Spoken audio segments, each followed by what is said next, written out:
ना हाथ में माला है, ना मन में मंत्र चल रहा है, ना नाम चल रहा है, असंतुष्टता होती। किसके साथ तुम धोखा कर रहे हो? अपने साथ कर रहे हो। आज कोई टोकने वाला है, कल कोई टोकने वाला नहीं मिलेगा, कोई रोकने वाला नहीं मिलेगा, रौंद देगी माया। विश्वास कीजिए, लाखों सर झुकाएंगे, लेकिन चूक जाओगे तो कोई तुम्हारा मुंह नहीं देखना चाहेगा। ध्यान रखना, ये संसार है।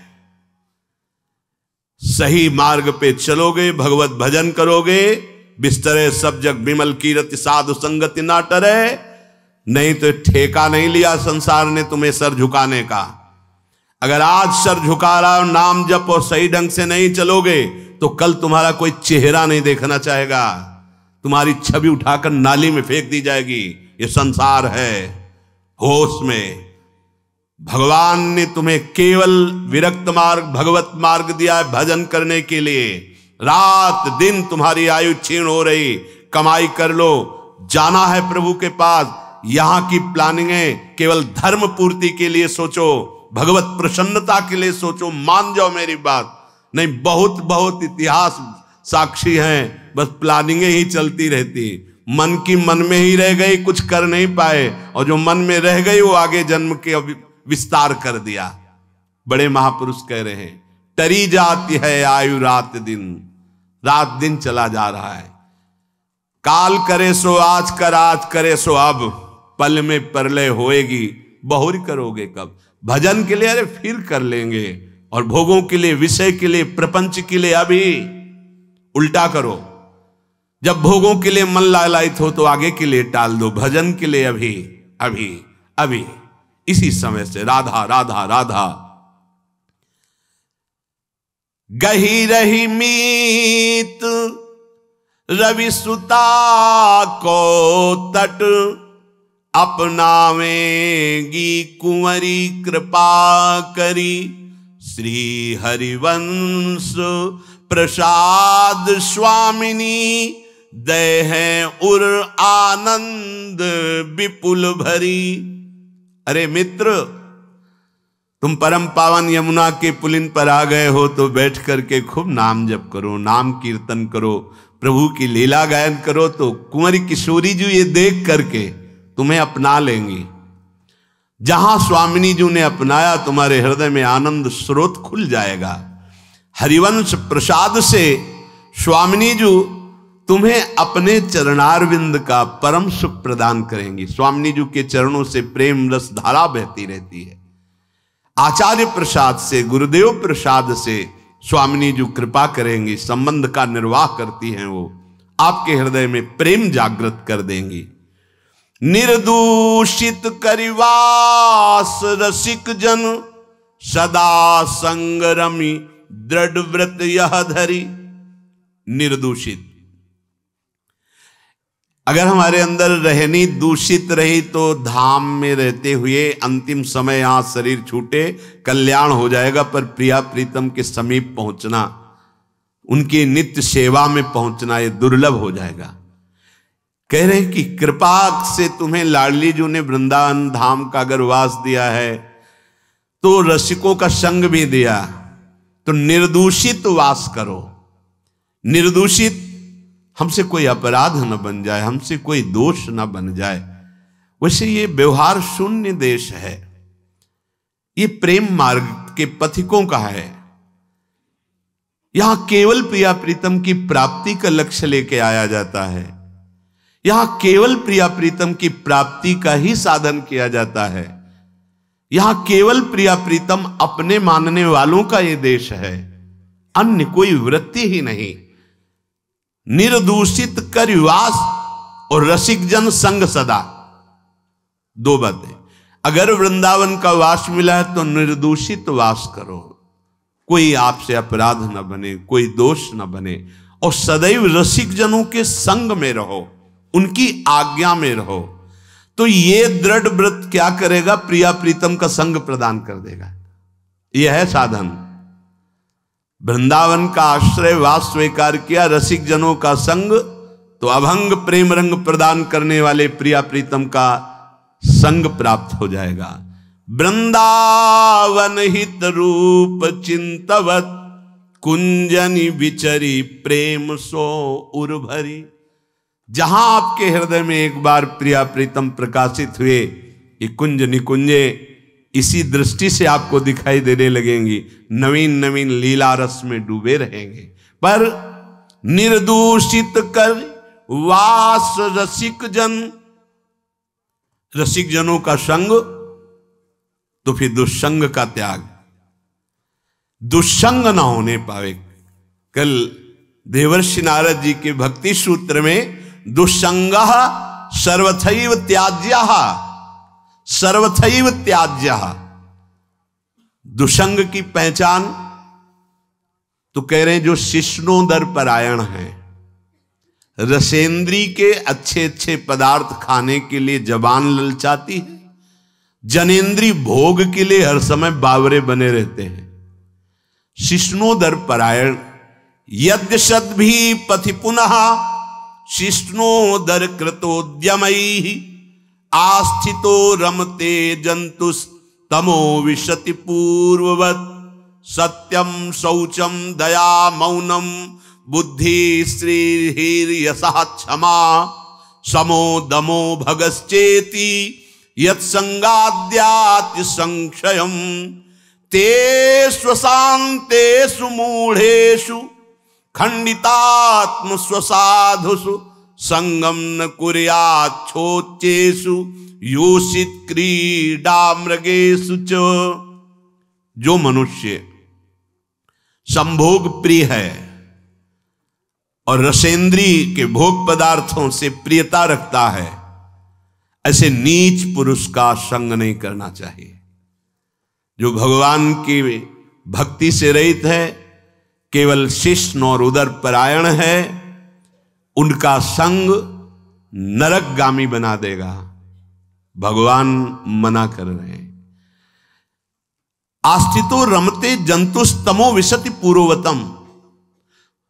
पूर्व में हम अनंत जन्मों में इन्हीं भोगों में फंसे रहे, आज हमें परमार्थ का मार्ग मिला है। यदि हमने कहीं ऐसे पुरुषों का संग कर लिया तो हमारा परमार्थ बिगड़ जाएगा। सत्यम शौचम दया मौनम बुद्धि श्रीर् यशः क्षमा समो दमो भगश्चेति यत्संगाद्याति संक्षयम। ऐसे दुष्ट संग से हमारे जीवन में सत्य का अभाव हो जाएगा। सत्य बोलना, सत्य मार्ग में चलना, सत्य चिंतन करना छूट जाएगा।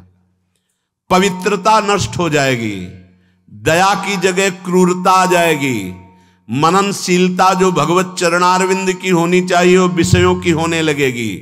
हमारी बुद्धि, लज्जा, स्त्री, ईश्वर, ये सब भागवतिक सद्गुण नष्ट हो जाते हैं। अतएव दुष्ट संग न करे। ये जो अशांत चित्त है, मूर्ख है, भगवत विमुख है, नष्ट बुद्धि है, ये जो भोगों के खिलौने बने हुए हैं, ऐसे असाधु पुरुषों का कभी भी साधक संग न करे, नहीं तो नष्ट हो जाएगा। दुष्संग का त्याग प्रत्येक साधक को बड़ी सावधानी पूर्वक करना चाहिए।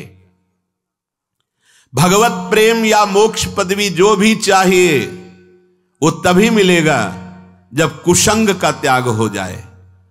भगवान श्री रामचंद्र जी ने तो विभीषण जी से कहा कि बरु भल बास नरक कर ताता दुष्ट संग जन देई विधाता। भगवान चाहे तो नरक का बास दे दे, अच्छा है, पर दुष्ट का संग ना मिले। नरक का बास क्यों अच्छा है?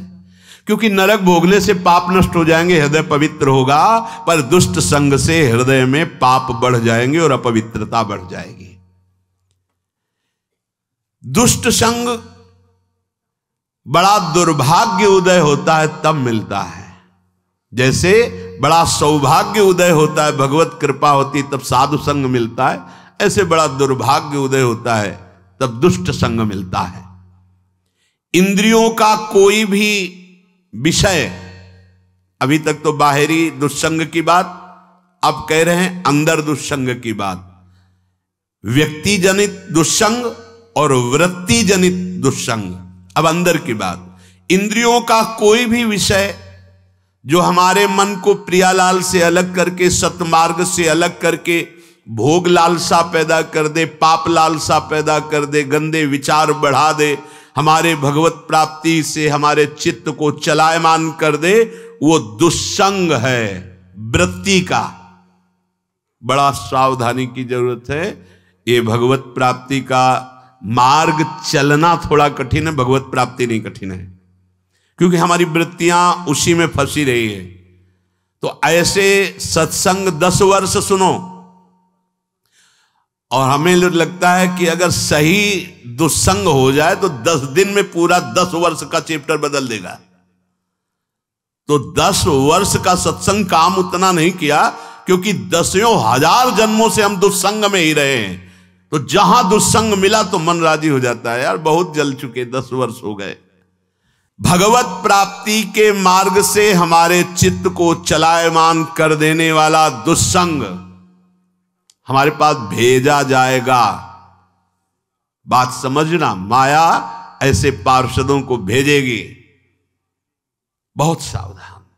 अपने जीवन को केवल इसीलिए प्रारंभ हुआ था, प्रियालाल के लिए ही हमारा जीवन। हमें हर्षित नहीं होना किसी भी पद, व्यक्ति, वस्तु, स्थान में। अगर हर्षित हो गए तो मन फिर प्रियालाल में लगना बड़ा कठिन हो जाएगा।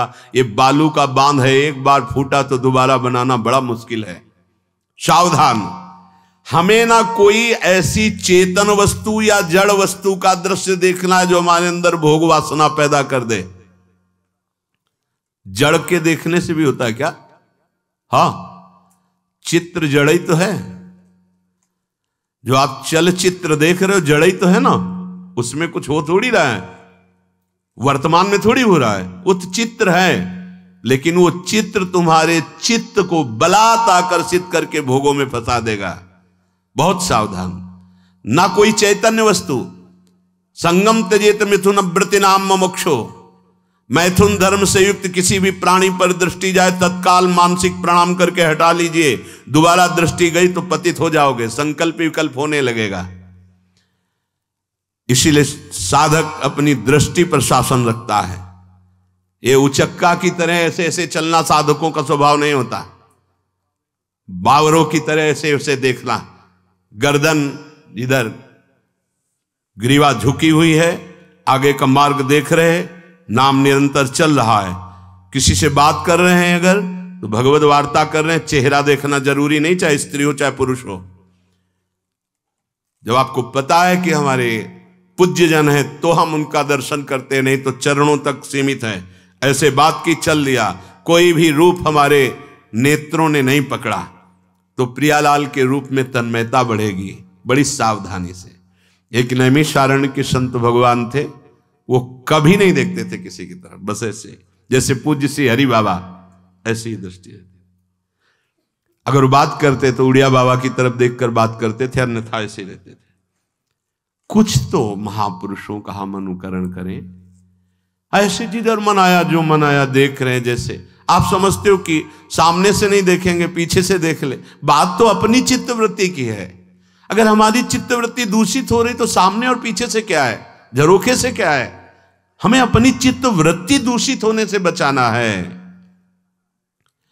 हम ना कोई ऐसी चर्चा सुने, ना कोई ऐसी चर्चा करें, ना ऐसे स्थान में जाएं, ना ऐसी पुस्तक पढ़ें, ना ऐसा दृश्य देखें, ना ऐसा चित्र देखें, ना ऐसी वस्तु खाएं, ना ऐसी कोई सूंघने की वस्तु ले जिससे हमारे अंदर प्रमाद स्थिति आ जाए और इंद्रियां विषयों की तरफ प्रबल हो जाएं। ये सब दुस्संग माना जाएगा। आप कहां बैठे हैं, कहां रह रहे हैं, किस जगह खड़े हैं, आपको स्थान देख करके ही बर्ताव में उतरना है। जैसे मदिरालय है, आप वहां खड़े होंगे तो तमोगुण अपने आप बढ़ने लगेगा, आसुरी प्रवृत्ति बढ़ने लगेगी। ऐसे ऐसे जिस स्थान पर खड़े होने से, देखने से, बात करने से हमारी वृत्ति बिगड़ रही, उस स्थान का तत्काल त्याग कर देना चाहिए, वहां से हट जाना चाहिए। जैसे सत्संग, यमुना जी का एकांतिक पावन तट, किसी लता के नीचे किसी संत भगवान के सानिध्य में, अब हमारा ये स्थान भजन वृत्ति बढ़ाएगा। उस व्यक्ति का घर जिसके पास जाने से वासनाएं बढ़ रही, उस स्थान में जहां दृश्य देखने से हमारे अंदर गंदी बातें आ रही,